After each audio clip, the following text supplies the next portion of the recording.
Ali Hazelwood loves a giant man. Oh, I wonder who that could be, because he was cheating on her with her best friend. Hi, I'm Gabrielle, and my search for a contemporary romance novel that I actually enjoy continues on. Over the past year, there has been a lot of hype and discussion around Ali Hazelwood's novel, so I decided to take it upon myself to read a few of them for the first time and give all my thoughts. I will say though, when I was first reading them, I didn't intend on making a video about them. I was mostly just curious why everyone loved them so much. But then after reading them, I was like, oh, okay, I have quite a few things to say and I wanted someone to talk about it with, just like in every other video. So I'm sharing my thoughts with you here. So Hazelwood actually has quite a few novellas that she's published, but her two main works that are, written about and discussed are The Love Hypothesis, which came first and was published in September of 2021. And then her second novel, Love on the Brain, which was published in August 2022. Between, the time between the two books, a lot of the novellas were published, but I'm actually not a novella fan in general. As of now, I may try them more in the future, but usually I don't really read novellas, so I haven't read any of them. But I'm here to discuss her two books, Love on the Brain and Love Hypothesis. And actually, funnily enough, I read them not in the order they were released. So I read Love on the Brain first, then The Love Hypothesis, which I know most people read her first book first, but that was just the order that they were released to me from my library hold. And I'm actually glad that I read them that way because you'll find out why in a second. Her first book, The Love Hypothesis, follows the main character, Olive, and the love interest, Adam. So Olive used to date this guy, but her best friend really loves him. She didn't really like the guy that much, so she wants her friend to feel like it's okay that she dates her ex. She is, Olive's a researcher at Stanford in California, as well as her friend, as well as the ex. So one day, while walking through the hallways of their, school research facility, she grabs this random guy and kisses him because she knows that her best friend is there to see. And that starts the whole drama of the book. After Olive's friend Anne spots this fake kiss between Olive and Adam, she's then like, oh, why didn't you tell me that you're dating someone, Olive? Like, we're best friends. So then Olive is stuck in a predicament where ultimately she and Adam agreed to start fake dating. She really wants Anne to feel comfortable starting to date Jeremy, and so Adam agrees to it. She also learns that Adam, they both work in different departments, but he's a top researcher at Stanford, and he has a very bad reputation. Everyone really hates him. He always gives really harsh feedback on any, proposals or any papers, and he currently has grant funding that's on hold that the sort of leadership team is holding to release to him because they are thinking that he might be applying at other universities to work. And so they don't want to release these funding for his project and have him then leave the organization. So in order to sort of improve his reputation amongst everyone and to make the leadership team think that he's staying long-term, he thinks that a fake relationship will, encourage them to release his grant funding. So they start a whole fake dating relationship and, of course, fall in love. Similarly, for Love on the Brain, we're following Bee and love interest Levi. So Bee, I forget where she originally lives, but she gets accepted for this 3-month research project in Houston at NASA. So she and her research assistant go there to work for the summer in 3 months. Levi works and lives in Houston. He works at that, NASA place. So they're co-leading this research project. They used to go to school together, actually. Again, I'm forgetting where they went to school, not that it matters, but they went to school together, so they knew each other many years before, and Bee was in this very long-term relationship, but she recently broke up with her fiance because he was cheating on her with her best friend. There's a few different points of conflict throughout the story, such as B is a sort of secret persona, an anonymous persona behind this Twitter handle, What Would Marie Do? Talking about Marie Curie, the scientist. And there's this other Twitter guy who's an academic, and they both have like 1 million followers or something, and they're really big in academic Twitter.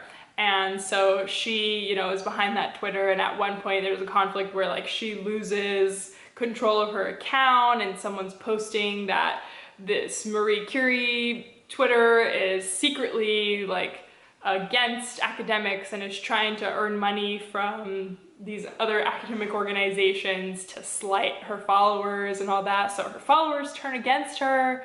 But then there's this, academic guy who's anonymous that she always talks to. Oh, I wonder who that could be. And as the story progresses, there's obstacles with the actual research project that they're working on at NASA. There's complications with external organizations trying to build what they're building, but differently, and it's like a race of who can build it first. There's conflict with the research assistant, like getting in a romance with another project manager. B is also telling people throughout this time that she is married. I think she still wears the ring that her fiance gave her, and as guys are like hitting on her, the other researchers and employees, she's like, oh no, I can't, I'm married. So of course that ends up being a conflict as well, because we do learn that Levi has been in love with her all these years. Oh, and I forgot to say, an important part of the love hypothesis plot was that it starts with this scene from like 6 years prior, or like 4 years prior to the current timeline, where Olive was like in this bathroom trying to get into the university, trying to get into Stanford, I think, and she was like fixing this contact and was crying because it was like a dried contact, so it was making her eyes cry. And this mysterious man was in the bathroom telling her how she should persevere and do well in her interviews to get into the school. And so, of course, we learn that that's Adam, and they had met years before, and he'd been in love with her all these years up until they started fake dating. So similarly with B and Levi, he'd been in love with her all their years since they were back in school, and then it's this whole miscommunication obstacle of him thinking she's still married because she's saying she's still married when really she isn't, and she's finding herself to like him and wondering if he likes her back, but of course he's obsessed with her because they always are. In terms of what I enjoyed about these books, they are very easy to read. They're, just like super quick to go through. And that was kind of the thing I enjoyed the most. Ultimately, I rated Love on the Brain 2-star, and again, I read it first, and The Love Hypothesis 1-star, which is actually funny. I don't actually know for a fact, but I would anticipate many lovers of the first book rating the second book lower, since the plots are very, very similar, and even just the tropes in them are extremely similar, which I'll go into in a moment. But I actually found there was like less repetition and more of an interesting story in the second book. In terms of the romance within each book, because again, these stories are about the romance, the plot is kind of the side thing, but the conflict of the love interests is really what we're there for. I've talked about this briefly in other videos, but I really do enjoy more of a plot-based book, less of just romance for romance's sake. And I felt like these books really struggled with that because there wasn't much angst. There wasn't any slow burn or mystery, because we know extremely early on, even from I think the prologue in The Love Hypothesis, that they're going to be together. Like, we know that this mysterious man in the bathroom is going to be the love interest. There's never any like competition. Not that I'm necessarily encouraging love triangles, though I'm sure Ali Hazelwood might do that in the future. But there's never anything where you really wonder if they're gonna get together. Like, you know they are because there's no other option. Like, there's no genuine conflict preventing them from getting together. Now, the thing that really haunted me about these books is how similar they are, and it got a bit irritating at times. In both books, we have extremely small women. I think Olive is like bigger than B is. B is described as like 5 foot maybe, but I think Olive describes herself as like just this side of too skinny and tall, whatever that means. So that was a little bit annoying. But the description of the men, oh my goodness, Ali Hazelwood loves a giant man. Both men, Adam and Levi, are repeatedly described throughout the book as being huge, large. Oh my goodness, and I noticed how big he was. Like, every time the main girl is looking at the love interest male, like, they are remarking about how large they are. And it got a bit irritating. Like, I didn't ever feel like emotionally invested in these stories. Like, normally if you're hearing a description between love interests, there's some kind of angst there, you know, some kind of interests.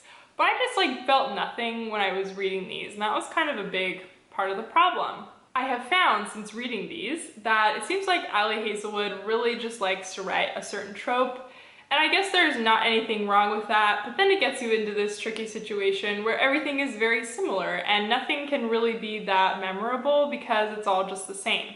Both books heavily relied on the miscommunication trope, where there's some type of miscommunication between the primary love interests. In this case, you know, both of them get resolved, but I'm actually not really a fan of miscommunication in books in general, because I find that too easily it could just be resolved. In both cases, it was mostly immaturity. In most cases where there's miscommunication in books, I think it does come back to immaturity of the characters, which, hey, I guess by all means, like, you know, not all adults are mature in the same areas, but I just don't think you can just write the same thing over and over and like expect it to do well. In both books, they had met years prior. The man fell in love first, and then held on to this love for years following. In Love on the Brain, he like hadn't been with anybody else in all of those years. I think it was like 6 years between when they met each other and when they ended up getting together. In The Love Hypothesis, I don't know if it specifically mentions whether he was with anyone else, but regardless, he was pining after her for years and years. It is a grumpy sunshine dynamic where the man is more of the, you know, dark, gloom and doom, grumpy, mean guy.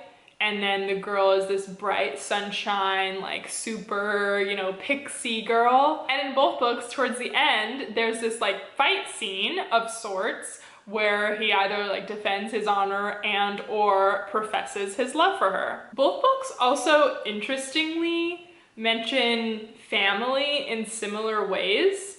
It was less present in The Love Hypothesis, where you don't really hear much about each character's family, but they kind of have like a negative tone when they mention families, or like the characters are kind of loners is what I'm trying to say.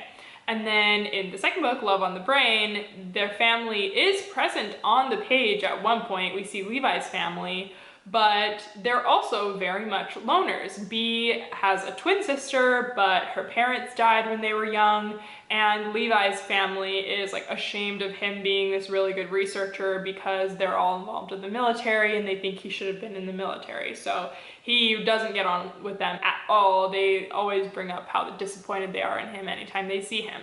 So I feel like that is an important component of Hazelwood's stories, where the characters are really, you know, loners, except for like this one person that tethers them to society.